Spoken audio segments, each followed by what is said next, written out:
Good morning students. आज के इस वीडियो में हम 7th टू 13th में 2023 के करंट अफेयर्स डिस्कस करेंगे। जो भी करंट अफेयर्स हैं, जो भी न्यूज है, उसके साथ जो भी रिलेटेड स्टैटिक पॉइंट्स हैं, कोई कंसेप्ट है, वो भी वहीं पे साथ पे कवर करेंगे। So watch the video till the end and let's begin. The first news is about Arab league. So Arab league ने रिसेंटली सीरिया को 11 सालों के बाद 11 साल की एब्सेंस के बाद दोबारा से अरब लीग में एडमिट किया है। अब बात करते हैं अरब लीग के बारे में। अरब लीग को लीग ऑफ अरब स्टेट्स भी बोला जाता है। ये एक इंटर गवर्नमेंटल पैन अरब ऑर्गेनाइजेशन है। जैसे आप पैन इंडिया बोलते हो, पैन इंडिया क्या होता है? पूरे इंडिया में, पूरे भारत में उसकी प्रेजेंस है। वैसे ही पैन अरब ऑर्गेनाइजेशन क्या है, सभी अरब स्टेट्स हैं वो इसमें इन्वॉल्व है। मिडल ईस्ट और नॉर्थ अफ्रीका की जो भी अरब स्टेट्स हैं, इसके हेडक्वार्टर्स कहाँ पर है? इजिप्ट के कायरो में। ये दो पॉइंट्स आपके लिए इंपॉर्टेंट है। इसके बाद अगर थोड़ी सी बैकग्राउंड देखें कि इसकी फॉर्मेशन कब हुई थी, तो ये 1945 में, जब भारत को आजादी भी नहीं मिली थी, उससे भी पहले 22 मार्च 1945 को ये बना था इजिप्ट के कायरो में। एक प्रोटोकॉल इन लोगों ने वो किया था, अडॉप्ट किया था, जिसका नाम है अलेक्जेंड्रिया प्रोटोकॉल 1944 में। ऑब्जेक्टिव क्या था, क्यों बना था ये? जो भी मेंबर स्टेट्स हैं, जो भी अरब नेशंस हैं, उसमें कोऑर्डिनेशन, उसमें यूनिटी, उसमें टाइज को एस्टैब्लिश करना, उनकी पॉलिसीज को कोऑर्डिनेट करना, और एक कॉमन गुड के लिए वो सभी स्टेट्स काम करेंगी, ऐसा डिसाइड किया गया था। मेंबर्स कौन कौन से हैं? इसमें 22 मेंबर्स हैं करंटली, जिसमें से इंपॉर्टेंट मेंबर्स हम देखते हैं। इजिप्ट हो गया, इराक हो गया, Jordan, Syria, Lebanon, Saudi Arabia, Yemen, Palestine, बाकी इसके और भी हैं। ऑब्जर्वर कंट्रीज में ब्राजील, एरिट्रिया, इंडिया, अर्मेनिया और वेनेजुएला। आपके लिए यहाँ पर एक और इम्पोर्टेंट जो अपनी चीज ध्यान रखनी है कि इंडिया इसका ऑब्जर्वर कंट्री है। इंडिया इसका मेंबर नहीं है, लेकिन ऑब्जर्वर कंट्री है। तो ये सभी पॉइंट्स आपको ध्यान रखने हैं। आगे चलते हैं नेक्स्ट न्यूज पर। पंजाब पहला ऐसा राज्य बन गया है भारत का जो कि राइट टू वॉक एनफोर्स करेगा। राइट टू वॉक क्या है? बेसिकली कि जो भी सभी सड़कें हैं, जो भी एजेंसी ओन करती है, जो भी रोड ओनिंग एजेंसीज हैं, उनको ये चीज मैंडेटरी डायरेक्शन दी जाए कि सभी पे फुटपाथ बनाए जाएंगे और साथ में साइकिल ट्रैक बनाए जाएंगे। जो भी जब भी रोड्स की एक्सपेंशन होगी, कंस्ट्रक्शन होगी, तो दो पॉइंट्स इसमें बेसिकली आपको ध्यान रखने हैं, एक साइकिल ट्रैक, एक फुटपाथ। अब ये क्यों किया जाएगा? क्योंकि बहुत सारे एक्सीडेंट्स होते हैं, जो लोग पैदल चल रहे होते हैं, साइकिल पे जा रहे होते हैं, वो जैसे फॉगी कंडीशंस में, अंधेरे में, बहुत सारे एक्सीडेंट्स में उनकी जान चली जाती है।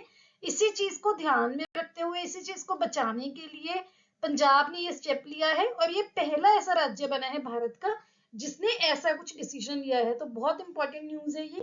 Next news is about Sittwe port. Bharat ने ऑफिशियली सितवे पोर्ट का ऑपरेशन स्टार्ट कर दिया है, जो कि म्यांमार में है।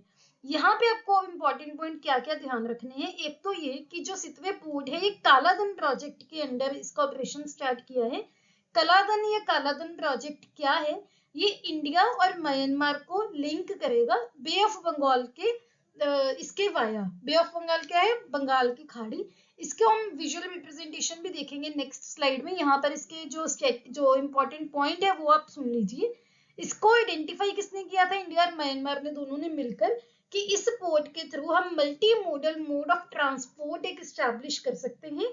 भारत के जो नॉर्थ ईस्ट स्टेट्स हैं, असम, अरुणाचल प्रदेश, मिजोरम, त्रिपुरा, ये स्टेट्स हैं, वहां से म्यांमार तक जाएंगी इस पोर्ट के थ्रू। जो कोलकाता वाला, वेस्ट बंगाल वाला रीजन है, वहां से म्यांमार के ये सारी जो ट्रांसपोर्टेशन है इस पोर्ट के थ्रू की जाएगी। तो ये इसकी विजुअल रिप्रेजेंटेशन आप देख सकते हो। ये है भारत का कोलकाता। ओके, इसको म्यांमार के, ये म्यांमार वाला रीजन है, इसको इससे कनेक्ट किया जाएगा, और यहाँ पे है सितवे पोर्ट। ये मैं कलर चेंज करके आपको दिखा देती हूँ। ये है आपका सितवे पोर्ट। इसको कोलकाता को म्यांमार से कनेक्ट किया जाएगा, यहाँ से नॉर्थ ईस्ट से को कनेक्ट किया जाएगा इसके थ्रू।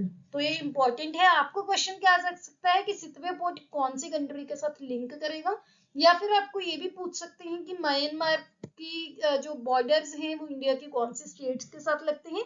इसके अराउंड जो भी क्वेश्चन है आपको पूछे जा सकते हैं।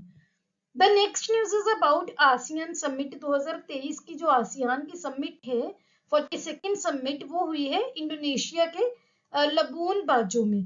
आपको इसका बस नाम ना भी याद रहे सिटी का, आपको कंट्री का नाम ध्यान रखना है इंडोनेशिया। 2023 का इसका थीम क्या था? ASEAN affairs AP Centrum of growth. ASEAN की अगर बात करें, वैसे तो हम काफी बार डिस्कस कर चुके हैं जब भी ये न्यूज में आता है, लेकिन यहाँ पे एक रिवीजन की तरह हम कर लेते हैं। आसियान 1967 में स्टार्ट हुआ था। इसमें कौन कौन से देश हैं? Brunei, Cambodia, Indonesia, Laos, Malaysia, Myanmar, Philippines, Singapore, Thailand and Vietnam. इसके लिए हमने ट्रिक हम ऑलरेडी देख चुके हैं, आपको कैसे याद रखना है। इसके हेडक्वार्टर्स कहाँ पर है? इंडोनेशिया के जकार्ता में। तो ये पॉइंट्स आपको याद रखने हैं। आसियान की फुल फॉर्म क्या थी? Association of south east Asian Nations. जितनी भी साउथ ईस्ट एशियन नेशंस हैं उसमें से 10 मेंबर्स हैं, इसका पार्ट है। तो आपको ध्यान रखना है। इसके साथ आपको ये भी ध्यान रखना है कि इंडिया इसका मेंबर नहीं है। अब बात करते हैं मणिपुर की। अगर आप न्यूज फॉलो करते हो या फिर हमारे जो मल्टीपल चॉइस क्वेश्चंस हम डेली पोस्ट करते हैं वो फॉलो करते हो, तो आपको शायद पता होगा कि मणिपुर काफी टाइम से न्यूज में है।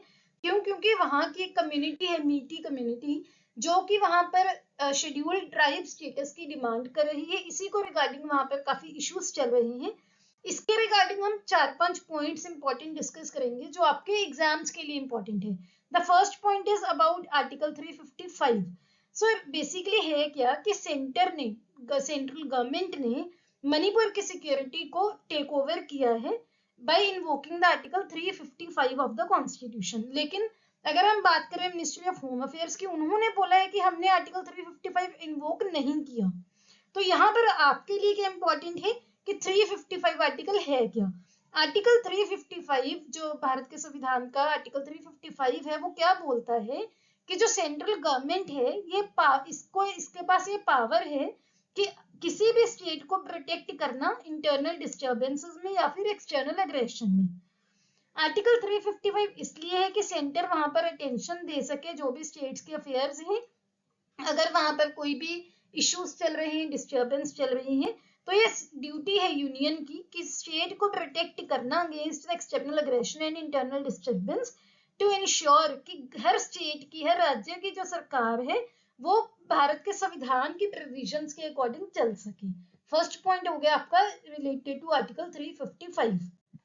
सेकेंड पॉइंट जो है, वहां पर जो क्राइसिस क्या है कि जो मणिपुर की हाई कोर्ट थी, उन्होंने इसको, जो मीटी कम्युनिटी थी, उनको शेड्यूल्ड ट्राइब का जो स्टेटस है उसके बारे में ये ऑर्डर दिए थे। लेकिन honourable supreme court of India ने बोला है कि हाई कोर्ट के पास ये पावर नहीं है कि वो किसी भी कम्युनिटी को शेड्यूल कास्ट या शेड्यूल ट्राइब डेजिग्नेट कर सके। सुप्रीम कोर्ट ने बोला है कि ये जो पावर है ये सिर्फ ऑनरेबल प्रेसिडेंट ऑफ इंडिया के पास है। तो इसी वजह से ये जो इशू चल रहा है, यहाँ पर भी आप देख सकते हो कि हमारे जो चीफ जस्टिस है चंद्रचूड़ जी, उन्होंने बोला है कि high court does not have the power to direct changes to the scheduled tribes list. It is a presidential power to designate scheduled caste और शेड्यूल्ड ट्राइब्स। तो ये दोनों चीजें आपको ध्यान रखना है। तीसरा, मीटी कम्युनिटी का नाम। चौथा आपको नाम ध्यान रखना है कुकी कम्युनिटी का, KUKI, कुकी कम्युनिटी भी वहां पर है जो न्यूज में थी। पांचवा, मणिपुर की क्या कैपिटल है। मणिपुर के बॉर्डर्स कौन कौन से स्टेट के साथ शेयर होते हैं, ये यहाँ पे मैं रिपीट नहीं करूंगी, काफी बार हो गया, आप अपने मैप से देख सकते हैं, या फिर अगर आप हमें फॉलो करते हो तो आपको ये चीज पता होगी। Next news is about the carbon tax plan. So recently central government ने बोला है कि जो हमारी कॉमर्स मिनिस्ट्री है वो एक्सप्लोर कर रही है बहुत सारे options to deal with the European Union's decision to introduce a carbon tax. So carbon tax है क्या? जैसे अगर आप बोलते हो आपने कोई गलती की स्कूल में, कॉलेज में, आपको फाइन लगता है, वैसे ही कार्बन टैक्स ऐसे एक फीस रखी गई है, एक प्राइस रखा गया है जो उनको देना पड़ेगा अगर कोई भी देश, कोई भी ऑर्गेनाइजेशन, कोई भी प्रोसेस के थ्रू वो प्रोडक्ट डेवलप कर रही है जिसके through greenhouse gas emissions होता है। तो हर 1 ton greenhouse gas emission के लिए उनको एक प्राइस पे करना पड़ेगा जिसका नाम है कार्बन टैक्स। ईयू ने कार्बन टैक्स प्लान किया, जो कार्बन टैक्स इंट्रोड्यूस करने का प्लान है वो कार्बन बॉर्डर एडजस्टमेंट मैकेनिज्म के अंडर किया है। तो आपको ये टर्म भी याद रखनी है, जिसमें क्या होगा, जो कि एक मॉनिटरिंग मैकेनिज्म है प्रोड्यूसर्स के इंपोर्ट्स के रिलेटेड, कि जो भी प्रोड्यूसर नॉन ग्रीन टेक्नोलॉजी से प्रोडक्ट बनाएंगे तो उनको इसमें मॉनिटर किया जाएगा। और ये जो टैक्स है, ईयू ने बोला है कि हम जनवरी 2026 से ये टैक्स लगाएंगे। तो इसमें इशू क्या है, हमारे जो इंडिया की metal and engineering products export हैं ईयू को, वो काफी इफेक्ट होंगे, इसी वजह से न्यूज में था। आपको यहाँ पर कौन कौन से पॉइंट, कार्बन टैक्स, कौन सी कंट्रीज के जो इसके प्रपोजल कौन सी कंट्री ने रखा है, कार्बन बॉर्डर एडजस्टमेंट मैकेनिज्म, ये टर्म, ये तीनों चारों चीजें याद रखनी है। आगे हम बात करते हैं, एफडीए ने यानी कि फूड एंड ड्रग एडमिनिस्ट्रेशन ने रिसेंटली एरेक्सवी नाम के वैक्सीन को अप्रूवल दिया है। सो एरेक्सवी क्या है, ये एक पहला ऐसा वैक्सीन है जो कि रेस्पिरेटरी सिंकिटियल वायरस के लिए काम करेगा। रेस्पिरेटरी ट्रैक्ट डिजीजेस को कम करने के लिए, जो 60 साल से ज्यादा उम्र के लोग हैं उनमें रेस्पिरेटरी ट्रैक्ट डिजीजेस को कम करने के लिए ये वैक्सीन लगाया जाएगा। इसके साथ आपको क्या याद रखना है जो इंपॉर्टेंट है, क्यों ये न्यूज इंपॉर्टेंट है, कि ये पहला आरएसवी वैक्सीन है जो कि कहीं पूरे दुनिया में अप्रूव हुआ है। ये वैक्सीन की मैन्युफैक्चरिंग कौन करेगा, जीएसके नाम की कंपनी करेगी। और ये जो वैक्सीन है, इसके लिए माना जा रहा है कि ये रेस्पिरेटरी ट्रैक्ट डिजीज को बहुत कम कर देगा, क्योंकि जो रेस्पिरेटरी ट्रैक्ट डिजीजेस हैं ये काफी ज्यादा हॉस्पिटलाइजेशन, काफी ज्यादा डेथ इसकी वजह से होती हैं। आरएसवी वायरस है, ये सिग्निफिकेंटली ओल्डर एडल्ट्स को जो जिनको और भी प्रॉब्लम्स होती हैं उनको ज्यादा अफेक्ट करता है। तो रेस्पिरेटरी सिंकिटियल वायरस या आरएसवी है क्या, ये कॉमन रेस्पिरेटरी वायरस है जो कि mild cold like symptoms create करता है। तो आपके लिए काफी इंपॉर्टेंट है, आपके साइंस एंड टेक का इंपॉर्टेंट पार्ट है, आपको ध्यान रखना है। आगे हम बात करते हैं, रिसेंटली यूके के यूनाइटेड किंगडम्स के किंग चार्ल्स III की करोनेशन हुई है। यहाँ पर आप पिक्चर देख सकते हैं, ये किंग चार्ल्स III है और ये उनकी वाइफ है क्वीन कैमिला। इनकी करोनेशन हो रही है। इनको जो इनकी करोनेशन है वो लंदन के वेस्टमिंस्टर एबे में हुई थी। इनकी वाइफ कैमिला को क्वीन मैरीज क्राउन पहनाया गया है और इनकी भी क्राउनिंग की गई है। इस इवेंट पर भारत की अभिनेत्री सोनम कपूर ने भी पार्टिसिपेट किया, इसको अटेंड किया। वहां पर उन्होंने कॉमनवेल्थ की एक स्पीच दी है और कॉमनवेल्थ की इंपॉर्टेंस के रिगार्डिंग एक स्पीच दी और भारत को ग्लोबल स्टेज पर रिप्रेजेंट किया है। तो कई बार पूछ लेते हैं कि भारत की साइड से कोई गया था, कोई सेलिब्रिटी गया था, तो आपको जस्ट याद होना चाहिए। नेक्स्ट हम बात करते हैं एयरफोर्स हेरिटेज सेंटर के बारे में। Recently Indian air force heritage centre सबसे पहला ओपन हुआ है 8 मई को चंडीगढ़ में। यहाँ पर आप इसकी पिक्चर भी देख सकते हो। ये पहला ऐसा हेरिटेज सेंटर है इंडियन एयरफोर्स का, और ये इंडियन एयरफोर्स का जो उन्होंने रोल प्ले किया 1965 वॉर में, इंडिया पाकिस्तान की वॉर में, 1971 वॉर में, कारगिल वॉर में, या फिर बालाकोट एयर स्ट्राइक्स में, उसको इस म्यूजियम में, इस हेरिटेज सेंटर में मुराल्स और स्केल मॉडल्स के थ्रू वहां पर रिप्रेजेंट करेगा। और जो भी इंपॉर्टेंट रोल है एयरफोर्स का वो शोकेस करेगा ह्यूमैनिटेरियन असिस्टेंस में और डिजास्टर रिलीफ में। आगे हम बात करते हैं लिस्टीरिया वायरस की। लिस्टीरिया वायरस एक ऐसा वायरस है जो कि इम्यून सिस्टम को डैमेज करता है और लिस्टीरियोसिस नाम की डिजीज एक कंडीशन क्रिएट करता है। बेसिकली क्यों ये न्यूज में था, क्योंकि यूके में, यूनाइटेड किंगडम में काफी सारे कैडबरी डेजर्ट्स को वापस मंगवा लिया गया है, क्योंकि वहां पर ये चीज देखी गई है, या ये मान लो कि इस फियर से कि वहां पर लिस्टीरिया वायरस हो सकता है। लिस्टीरिया वायरस वैसे तो सबके लिए ही हार्मफुल है, लेकिन जो 65 ईयर से ऊपर के लोग हैं और प्रेग्नेंट वुमेन है, इनके लिए बहुत ही ज्यादा हार्मफुल है। करता क्या है, ये फ्लू लाइक सिम्टम्स क्रिएट करता है। यहाँ पर आप देख भी सकते हैं food recall alert. Recall alert क्या होता है कि जो भी मार्केट में ये डेजर्ट्स थे उनको वापिस बुला लिया गया है। यहाँ पर आप डेजर्ट्स की पिक्चर भी देख सकते हो, 6 टाइप के ये चॉकलेट्स या डेजर्ट्स थे कैडबरी के जो वापस बुलाए गए, कहां पर, यूके में। नेक्स्ट हम बात करते हैं बहुत ही इंपॉर्टेंट एक प्रोग्राम की, जिसका नाम है स्टार्ट, जो कि इसरो ने स्टार्ट करने के लिए अनाउंसमेंट की है। स्टार्ट की क्या फुल फॉर्म है, space science and technology awareness training. M क्या है, जो भी फाइनल ईयर स्टूडेंट है ग्रेजुएशन के और जो पोस्ट ग्रेजुएट के स्टूडेंट्स हैं उनको, फिजिकल साइंस और टेक्नोलॉजी के जो स्टूडेंट्स हैं उनको स्पेस के बारे में नॉलेज देनी, ट्रेनिंग देनी। बहुत सारे डोमेन्स इसमें कवर किए जाएंगे स्पेस साइंस के, जैसे एस्ट्रोनॉमी हो गई, एस्ट्रोफिजिक्स हो गया, हीलियोफिजिक्स हो गया, सन अर्थ इंटरेक्शन हो गई, इंस्ट्रूमेंटेशन, एरोनॉमी, ये सब चीजें। जो स्टार्ट प्रोग्राम है ये इसरो के उन एफर्ट्स का पार्ट है जो कि इंडियन स्टूडेंट्स को प्रोफेशनल बनाने के लिए किए जा रहे हैं, कि इंडियन स्टूडेंट्स भी स्पेस साइंस और टेक्नोलॉजी में एक प्रोफेशनल की तरह काम करें। ये प्रोग्राम में बेसिकली अलग अलग फील्ड के अलग अलग फेसिट्स, रिसर्च अपॉर्चुनिटीज और करियर ऑप्शंस प्रोवाइड की जाएंगी। तो आपको ये ध्यान रखना है, बहुत इंपॉर्टेंट है। स्टार्ट प्रोग्राम डायरेक्टली पूछ लिया जाता है कि स्टार्ट प्रोग्राम किसने प्रपोज किया है, तो आपको ध्यान रखना है। आगे हम बात करते हैं एक नए क्वाड ग्रुप की, जो कि रिसेंटली गल्फ का एक न्यू क्वाड मीटिंग हुई है, जिसमें बेसिकली आपने क्या ध्यान रखना है, कौन कौन से 4 मेंबर्स थे। क्वाड होता है 4 कंट्रीज का या 4 मेंबर्स का एक ग्रुप, जिसमें यूएसए है, सऊदी अरेबिया है, यूएई है और इंडिया है। इंडिया की साइड से जो हमारे एनएसए है अजीत डोभाल जी, उन्होंने पार्टिसिपेट किया था, तो आपको ध्यान रखना है। ये एक बहुत ही इंपॉर्टेंट क्वाड वेस्ट एशिया का इसको माना जा रहा है। इस मीटिंग में रीजनल इनिशिएटिव्स कंसीडर किए गए इंफ्रास्ट्रक्चर पे, जैसे जो भी इस रीजन में इंफ्रास्ट्रक्चर पे काम करके कैसे हम डेवलपमेंट कर सकते हैं, हर चीज उसमें डिस्कस की गई। और इसके साथ साथ जो भी कंट्रीज हैं उनमें कैसे रिलेशंस को स्ट्रेंथन कर सकते हैं और वेस्ट एशिया रीजन में कैसे स्टेबिलिटी ला सकते हैं। इसमें हमारे जो बाकी कंट्रीज के, जैसे यूएई के नेशनल सिक्योरिटी एडवाइजर थे, डिप्टी रूलर थे अबू धाबी के, और यूएसए के नेशनल सिक्योरिटी एडवाइजर थे, ये सब लोग प्रेजेंट थे। तो काफी इंपॉर्टेंट न्यूज है। और ये जो क्वाड्रिलेटरल मीटिंग है, ये बेसिकली आप बोल सकते हो कभी भी ये चीजें डिप्लोमेटिक रीजंस की वजह से हर चीज नहीं होती, लेकिन ये चाइना की जो प्रेजेंस है बहुत ज्यादा, जो कई रीजन्स में हार्मफुल आप बोल सकते हो कि प्रूव हो सकती है, उसको काउंटर करने के लिए बेसिकली ये बनाए गए हैं।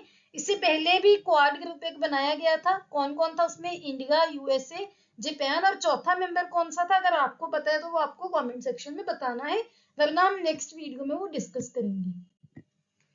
आगे हम बात करते हैं ईल्स की। ईल्स क्या है, ये बेसिकली नासा एक डेवलप कर रही है स्नेक लाइक रोबोट।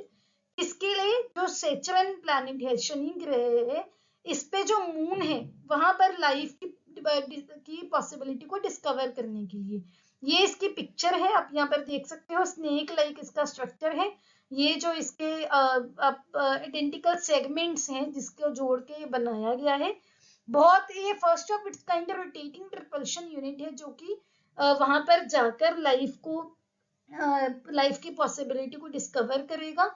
ये जो ई लाइक स्ट्रक्चर है, ये एक सेल्फ प्रोपेल्ड रोबोट है, जिसमें actuation, propulsion mechanisms, power, communication, electronics हर चीज होगी। और ये रोबोट को इनेबल करेगा एक plume vent exit in access करने के लिए, ओशियन रिसोर्स को फॉलो करने के लिए। तो आपको इसका नाम याद रखना है। ईल्स किसका है, ये नासा का, किसके उस पे है, सेचुरन के मून को करेगा, और इसका स्ट्रक्चर कैसा है, ये चीज। हम नेक्स्ट बात करते हैं, गवर्नमेंट के एक पैनल ने प्रपोज किया है कि डीजल जो 4 व्हीलर्स हैं डीजल पर चलने वाले, उनको बैन किया जाए बाय द ईयर ऑफ 2027। ये डिसीजन जो है पॉल्यूशन को बचाने के लिए, ग्रीन हाउस गैसेस की एमिशंस को कम करने के लिए किए जा रहे हैं, और साथ ही साथ जो ई व्हीकल्स हैं उनको प्रमोट किया जाएगा, रिन्यूएबल एनर्जी सोर्सेज को प्रमोट किया जाएगा। तो बस आपको यहाँ पर अभी फिलहाल क्या ध्यान रखना है कि कौन से साल तक ऐसा कुछ प्रपोजल रखा गया है।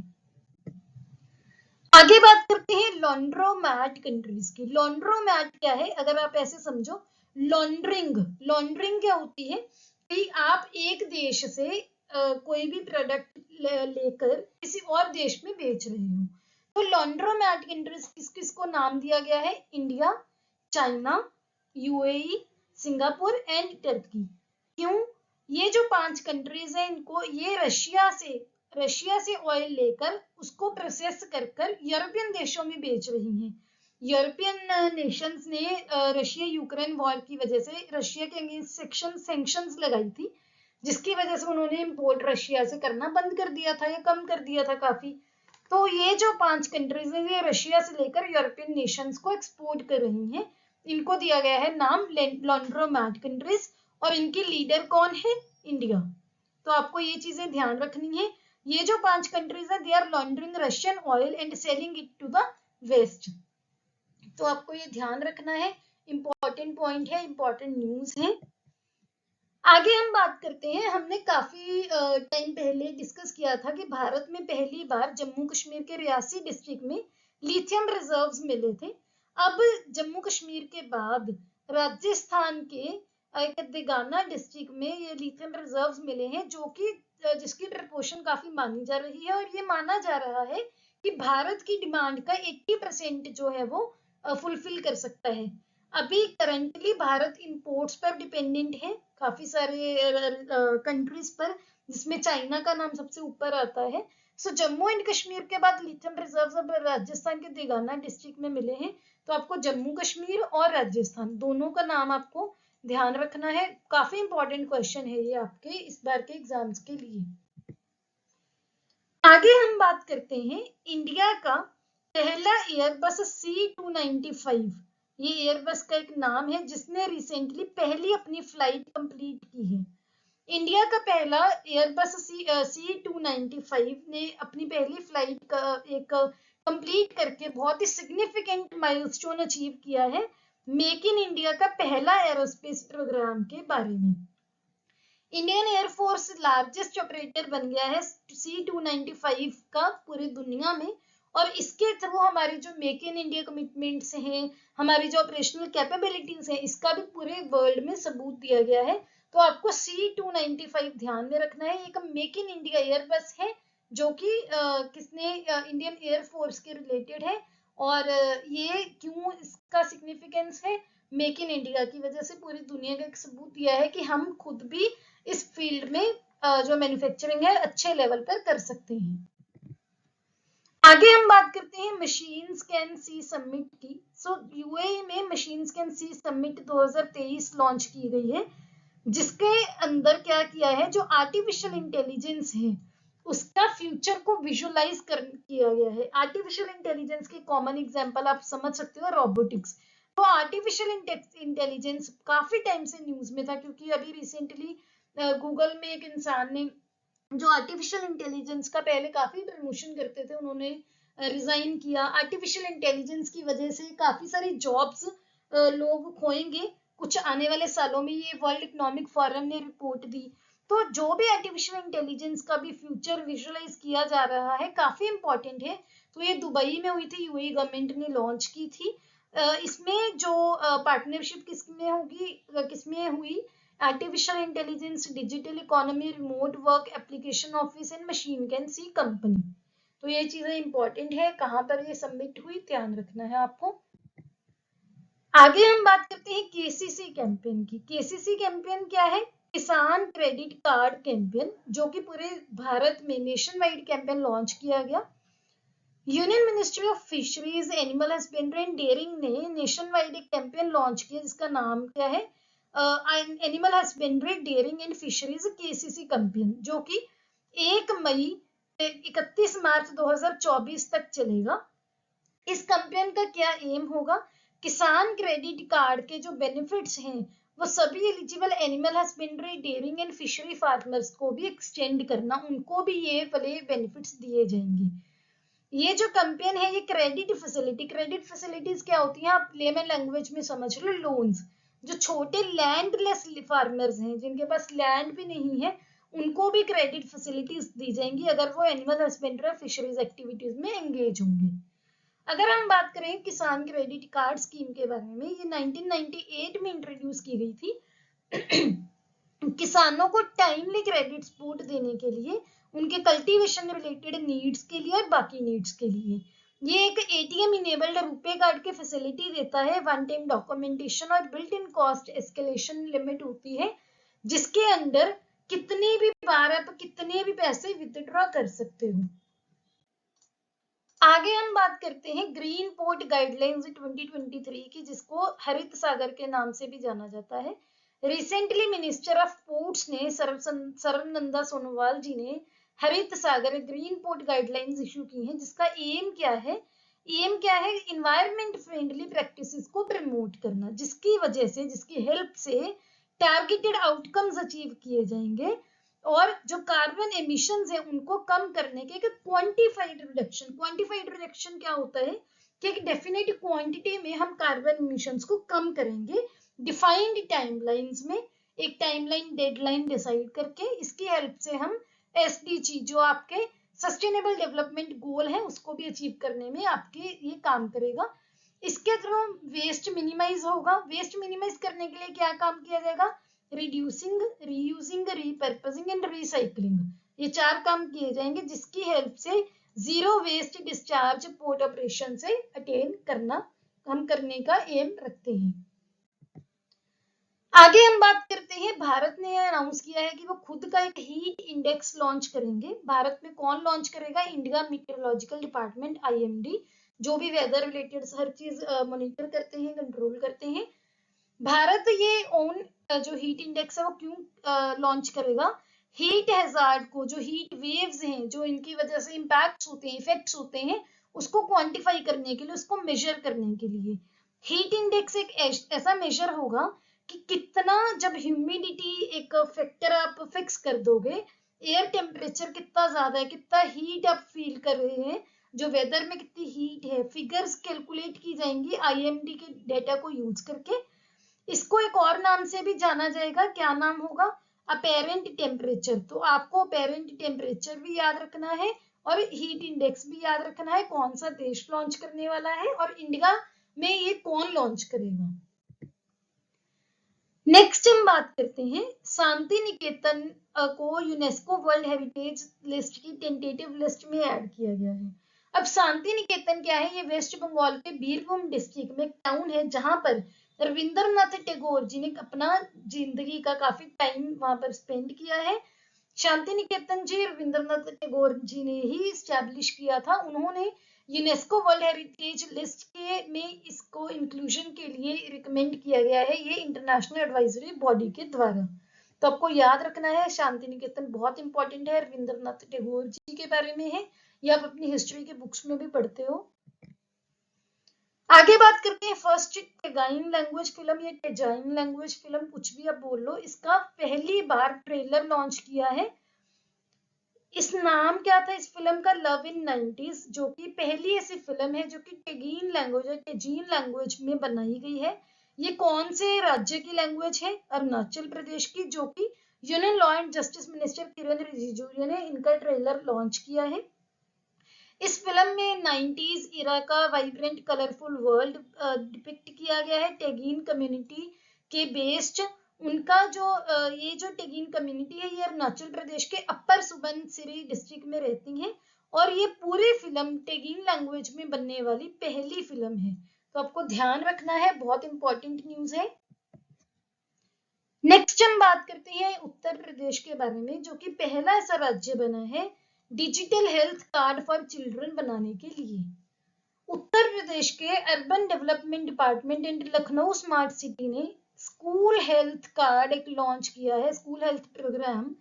ये जो प्रोग्राम है इसके अंदर क्या किया जाएगा कि डिजिटल हेल्थ रिपोर्ट कार्ड बनाया जाएगा overall physical and mental wellbeing के लिए, जिसमें 1765 म्युनिसिपल स्कूल स्टूडेंट्स को उनका physical and mental wellbeing assess किया जाएगा और इस प्रोजेक्ट के अंदर एक रिपोर्ट कार्ड की तरह उसको प्रेजेंट किया जाएगा, एक रिपोर्ट कार्ड बनाया जाएगा।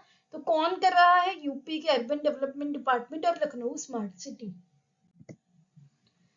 आगे हम बात करते हैं तुंगनाथ टेम्पल की, जो कि जिसको monument of national importance declare करने के लिए सेंट्रल गवर्नमेंट ने एक नोटिफिकेशन इशू की है। कि जो एंशियंट टेम्पल है तुंगनाथ का, ये एक मोन्यूमेंट ऑफ नेशनल इंपॉर्टेंस है। तुंगनाथ टेम्पल उत्तराखंड के रुद्रप्रयाग डिस्ट्रिक्ट में लोकेटेड है, रुद्रप्रयाग जिले में वहां पर लोकेटेड है, जो कि एक हाईएस्ट शिवा टेम्पल है। शिव जी का ये मंदिर है, पूरी दुनिया का हाईएस्ट है, बहुत जो सबसे ज्यादा हाइट पर बना हुआ है। अगर नंबर की बात करें तो 3680 मीटर की हाइट पर, एल्टीट्यूड पर ये बना हुआ है। आप अपनी आर्ट एंड कल्चर की बुक्स में टेम्पल आर्किटेक्चर के स्टाइल पढ़ते हो, north Indian style, Dravidian style, Nagara style. तो ये जो टेम्पल है नॉर्थ इंडियन स्टाइल आर्किटेक्चर का बना हुआ है, बहुत इंपॉर्टेंट पॉइंट है। और इसमें शिवजी जी के साथ और भी बहुत सारे देवी देवताओं के वहां पर मूर्तियां हैं, तो आपको ध्यान रखना है। अब हम बात करते हैं प्लेसेस इन न्यूज की, जिसमें सबसे पहले है मेघालय। मेघालय इसलिए न्यूज में था क्योंकि मेघालय में इंडिया और बांग्लादेश का 10th लैंड पोर्ट एक इनॉग्रेट किया गया है। कहां पर? सदर्न ईस्टर्न मेघालय के ताउकी में। ये जो पोर्ट है ये इंडिया और बांग्लादेश को कनेक्ट करेगा, और ये रिवर उमन गोत, जो कि अपने साफ और क्लियर पानी के लिए भी फेमस है, उसके किनारे पर ये पोर्ट बनाया गया है। आगे हम बात करते हैं उड़ीसा की। उड़ीसा में आदर्श कॉलोनी इनिशिएटिव एक इनिशिएटिव लिया गया, स्टार्ट किया गया है, जिसमें उड़ीसा की गवर्नमेंट ने 22.5 करोड़ रुपीस सैंक्शन किए हैं। इसके अंडर उन लोगों को रिसेटल किया जाएगा जो बेसिकली कोस्टल इरोजन और क्लाइमेट चेंज की वजह से डिस्प्लेस हुए। डिस्प्लेस मतलब मान लो कहीं पर बाढ़ आ गई क्लाइमेट चेंज की वजह से, या कोई साइक्लोन आ गया, कोई भी नेचुरल डिजास्टर की वजह से आपको एक जगह को छोड़कर दूसरी जगह पर जाना पड़ा, तो उसी को आप बोलते हो कि डिस्प्लेसमेंट हुई है लोगों की नेचुरल क्लामिटी की वजह से।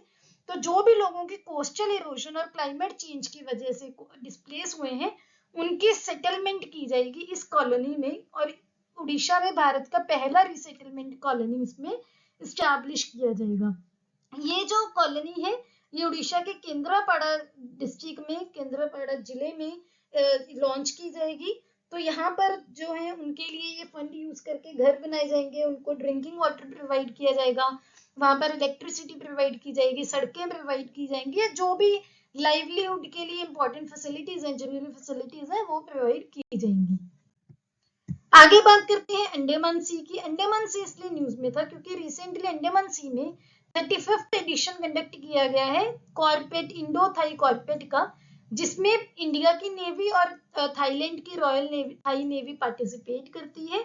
और इन दोनों देशों में मैरीटाइम लिंकेज एस्टैब्लिश करने का काम किया जाता है। नेक्स्ट हम बात करते हैं नोएडा की, जहां पर भारत की पहली पॉड टैक्सी वहां पर इनॉग्रेट की जाएगी, स्टैब्लिश की जाएगी, स्टार्ट की जाएगी। ये जो पॉडी टैक्सी है ये नोएडा के इंटरनेशनल एयरपोर्ट और फिल्म सिटी को कनेक्ट करेगी। आगे हम बात करते हैं हिमाचल प्रदेश की। हिमाचल प्रदेश इसलिए न्यूज में था क्योंकि हिमाचल प्रदेश की सरकार ने डिसाइड किया है कि हिमाचल प्रदेश की जो स्पीति वैली है वहां पर 18 साल से लेकर 60 साल की औरतों को हर महीने 1500 रुपए दिए जाएंगे as part of Indira Gandhi Mahila Samman निधि। तो आपको ये भी ध्यान रखना है।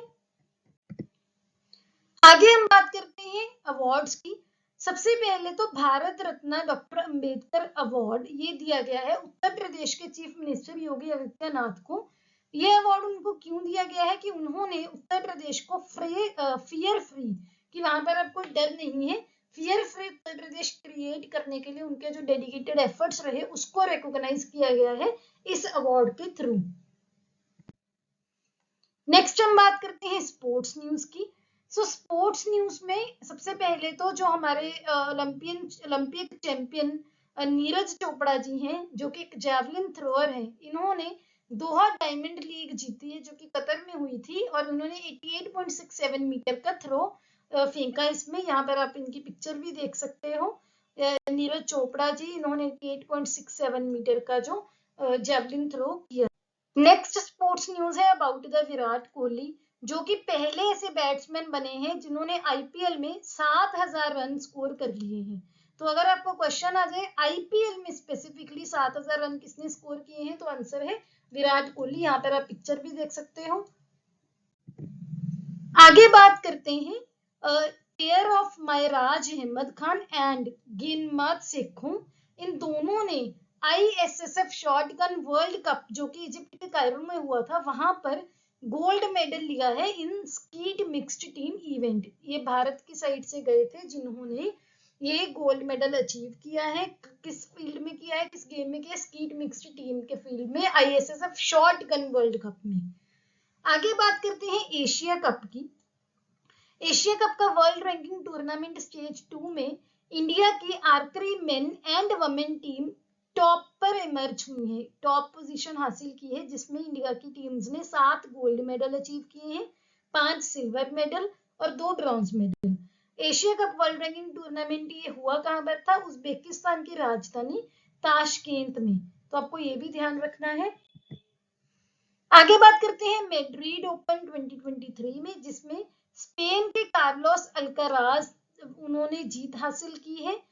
ये उनकी 4th ATP tour trophy of the year थी और इसमें वमेन की कैटेगरी में अरीना सबेलेंका, ये बेलारूस की प्लेयर है, वमेन सिंगल टाइटल इन्होंने अचीव किया है अरीना सबेलेंका ने। आगे बात करते हैं एशियन वेटलिफ्टिंग चैंपियनशिप 2023 की, जिसमें बिंदरानी देवी जी इन्होंने सिल्वर मेडल अचीव किया है, सिल्वर मेडल लिया है। ये भारत की वेट लिफ्टर हैं जिन्होंने 55 किलोग्राम कैटेगरी में ये अवार्ड लिया है, जो कि साउथ कोरिया में ये इवेंट हुआ था। इन्होंने सेकंड पोजीशन हासिल की है, सिल्वर मेडल और गोल्ड मेडल मिला है चाइना की एक प्लेयर को, वेट लिफ्टर को, जिनका नाम है चेन गुआनलिंग। आगे हम बात करते हैं भारत के प्रवीण चित्रवल जी ने नेशनल रिकॉर्ड क्रिएट किया है ट्रिपल जंप में। कहां पर ये इन्होंने रिकॉर्ड क्रिएट किया? क्यूबा में। क्यूबा के हवाना में इवेंट हो रहा था, एथलेटिक्स मीट हो रही थी।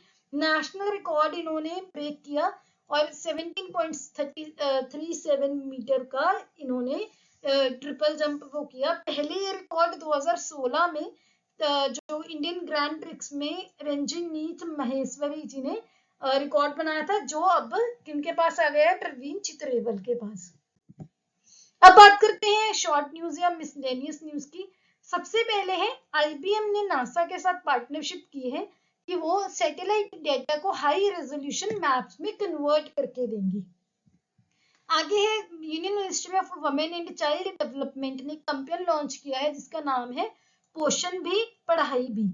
इसमें क्या किया जाएगा? अर्ली चाइल्डहुड केयर को स्ट्रेंथन करेगा और साथ में एजुकेशन पर भी फोकस किया जाएगा। तो पोषण मतलब न्यूट्रिएंट्स भी और पढ़ाई मतलब एजुकेशन, दोनों चीजों पर ध्यान दिया जाएगा। आगे हम बात करते हैं, पहली बार पिछले 75 इयर्स में पाकिस्तान ने एक डिसीजन लिया है कि वो अपना हज का कोटा सऊदी अरेबिया को देंगे। बेसिकली ये क्या है कि पाकिस्तान अपना जो उनका सीट्स का कोटा होता है हज पिलग्रिमेज में वो छोड़ रहा है। उसमें किसको दे रहा है? सऊदी अरेबिया को। क्यों? क्योंकि पाकिस्तान में बहुत ज्यादा इन्फ्लेशन, महंगाई से पाकिस्तान गुजर रहा है, वहां पर बहुत इकोनॉमिक क्राइसिस चल रहा है, इसी की वजह से डिसीजन लिया गया है। आगे बात करते हैं कुनो नेशनल पार्क जो कि मध्य प्रदेश में है, जहां पर हमने प्रोजेक्ट चीता के अंडर नमीबिया और साउथ अफ्रीका से चीता ट्रांसलोकेट किए थे। वहां पर तीसरा चीता, एक फीमेल चीता की डेथ हुई है जिसका नाम था दक्ष। तो ये इस वजह से न्यूज में था। आपको इसमें प्रोजेक्ट चीता, कुनो नेशनल पार्क की लोकेशन, कौन कौन सी कंट्रीज से चीता ट्रांसलोकेट किए गए थे, ये ध्यान रखने हैं। और हमने एक वीडियो में डिस्कस किया था कि मध्य प्रदेश में एक और वाइल्ड लाइफ सेंचुरी डेवलप की जा रही है इन्हीं चीता के रिगार्डिंग, तो उसका क्या नाम है वो भी आपको हम डिस्कस कर चुके हैं। अगर आपको याद है तो आपको कमेंट सेक्शन में बताना है। आगे हम बात करते हैं इंपॉर्टेंट डेज की। वर्ल्ड एथलेटिक्स डे सेलिब्रेट किया जाता है 7 मई को, जिसके अंडर लोगों को, यूथ को इनकरेज किया जाता है कि आप स्पोर्ट्स में पार्टिसिपेट करिए। ये डे IAF ने 1996 में स्टार्ट किया था अवेयरनेस रेज करने के लिए अबाउट एथलेटिक्स। इस बार का इसका थीम क्या है? Athletics for all, a new beginning. आगे बात करते हैं वर्ल्ड लाफ्टर डे की, जो कि मई के पहले संडे को सेलिब्रेट किया जाता है हर साल, और इस बार पहला संडे था 7 मई को।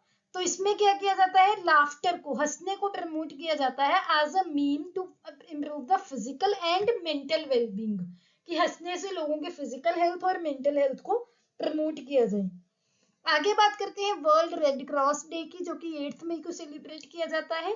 ये जो डे है ये उस अच्छे काम को सेलिब्रेट करता है जो कि रेड क्रॉस मूवमेंट ने किया पूरे दुनिया में। ये ऑर्गेनाइजेशन इंडिविजुअल और कम्युनिटी के वेलबींग को इम्प्रूव करने के लिए काम करती है। उसी को कमेमोरेट करने के लिए ये दिन सेलिब्रेट किया जाता है।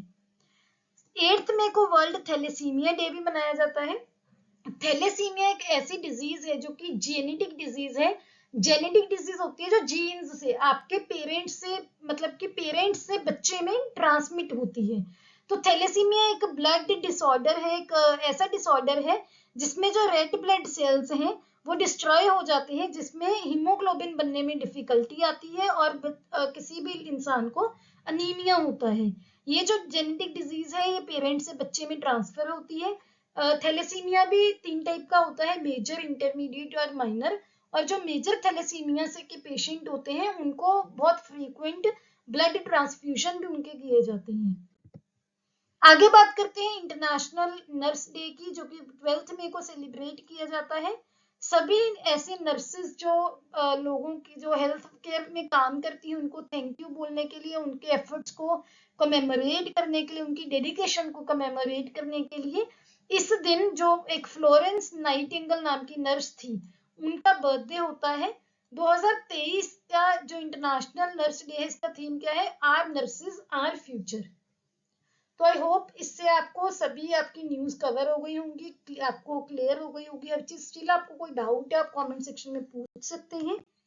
ये हमारे सोशल मीडिया हैंडल्स है, ये हमारा टेलीग्राम का हैंडल है, यूजर नेम है, लिंक आपको डिस्क्रिप्शन में मिल जाएंगे। इसकी बिल्कुल फ्री ऑफ कॉस्ट हमारे टेलीग्राम चैनल पर हम अपलोड करते हैं, आप वहां पर हमें ज्वाइन कर सकते हैं। अगर आपको ये वीडियो अच्छी लगी please hit the like button, अपने दोस्तों के साथ वीडियो को शेयर कीजिए। Don't forget to subscribe to my channel. See you on Monday at 8 a.m. Have a nice day.